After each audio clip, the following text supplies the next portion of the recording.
Okay, and we are back with the second part of Chapter 2. We left off with this frame, so we'll start here. Fat Tom are the conditions for bacteria to grow. Bacteria grow rapidly between 41 and 135. They grow even more rapidly from 70 to 125. Now the growth is almost double. Bacterial growth is limited when food is held above or below the temperature danger zone. Moisture. Water activity is the moisture available in food for bacteria growth.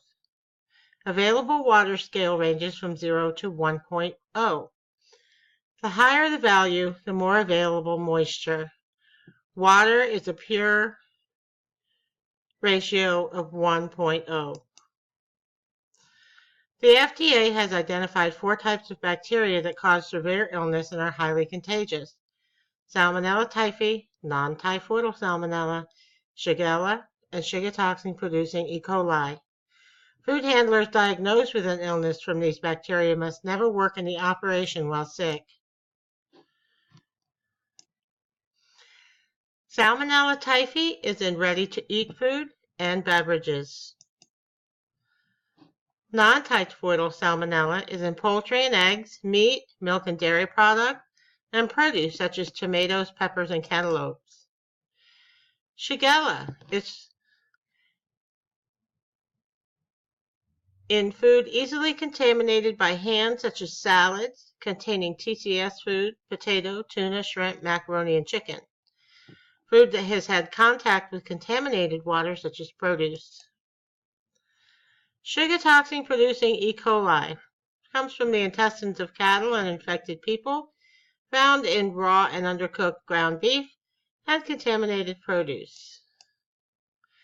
The FDA has identified 2 viruses that are highly contagious and can cause severe illness. Hepatitis A and norovirus. Norovirus is the one that you heard about that were on cruise ships. Hepatitis A typically comes from seafood products and from person to person. Food handlers diagnosed with an illness from hepatitis A or norovirus must not work in an operation while they are sick. Hepatitis A, ready-to-eat food, shellfish from contaminated water.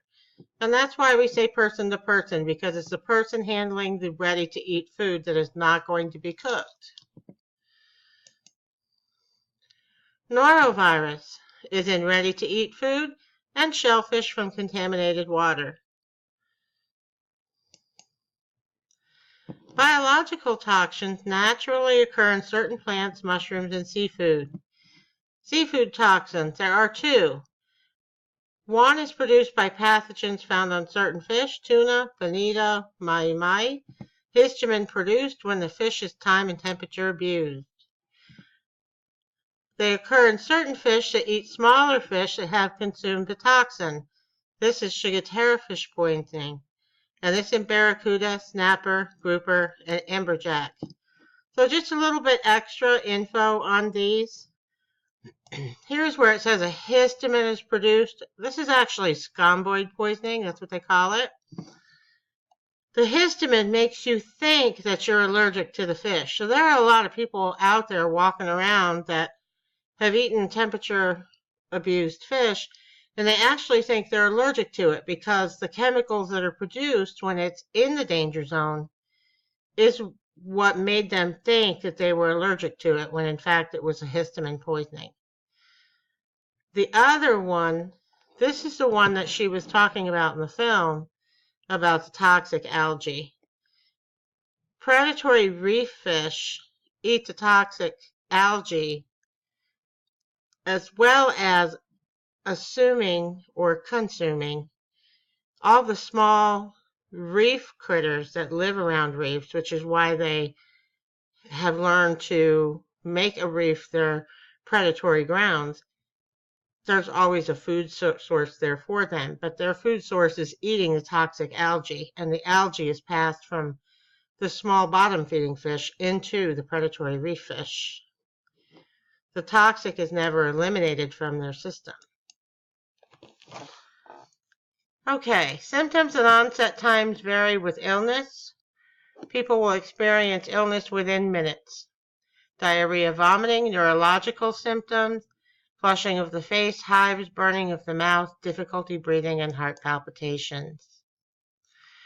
To prevent chemicals from contaminating food, make sure the manufacturer's labels on original chemical containers are readable. It might be an ammonia cleaner or some kind of degreaser. It may be colorless and someone thinks it's water. Or they may take a window cleaner and try to use it as your blue sanitizer. So all of your bottles do have to be labeled. Follow directions and local regulatory authority requirements when throwing out chemicals. Use chemicals for their intended use and separate chemicals from food and food contact surfaces by spacing and partitioning. Physical contaminants, they can cause cuts, dental damage, choking, bleeding, and pain. To prevent physical contamination, purchase food from approved, reputable suppliers, inspect upon food receipt, and practice good personal hygiene.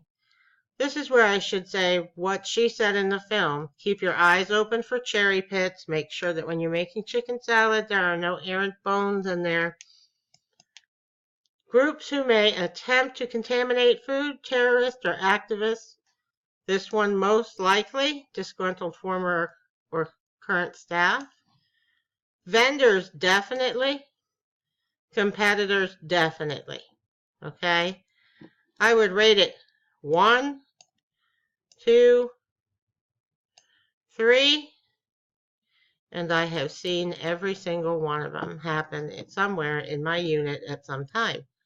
So it is quite possible.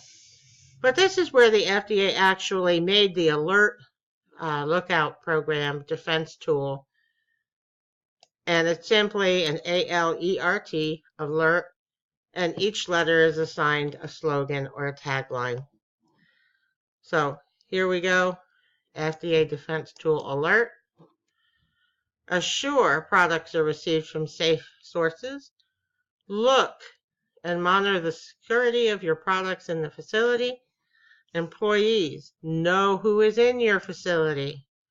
Stop anybody you know doesn't belong there. It doesn't matter if you get stopped 3 times. Keep information related to food defense accessible. And if there's a threat, develop a plan for responding to suspicious activity or threat to the operation. Responding to a foodborne illness outbreak. Gather information. Ask the person for general contact information. Identify the food eaten, symptom, when they first got sick. Notify authorities. Contact the local regulatory authority if an outbreak is suspected. Segregate your product.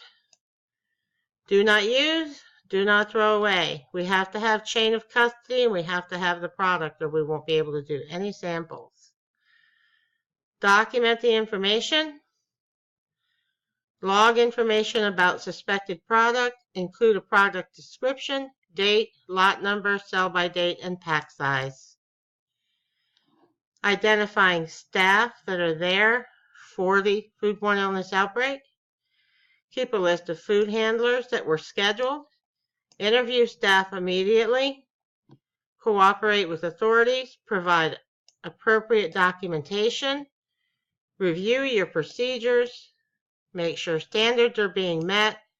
Identify if standards are not working. A food allergen is a protein in a food or ingredient that some people are sensitive to. These proteins occur naturally when enough are eaten. An allergic reaction can occur. The immune system mistakenly considers the protein harmful. The immune system attacks the food protein. Initially, symptoms may be mild. In severe cases, death can occur through anaphylactic shock, which can lead to death. Call the emergency number when this occurs. Food labels. The big 8 allergens must be clearly identified on labels of manufactured food in one of these ways. including it in the common name of the food, showing it in parentheses after the ingredient, and showing it in a contained statement. There's your contained statement.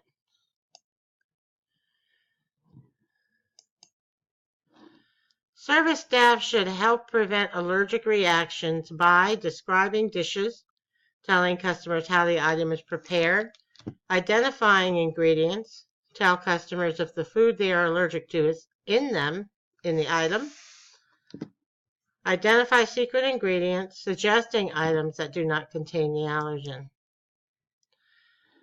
Service staff should always help prevent allergic reactions by identifying the allergen special order.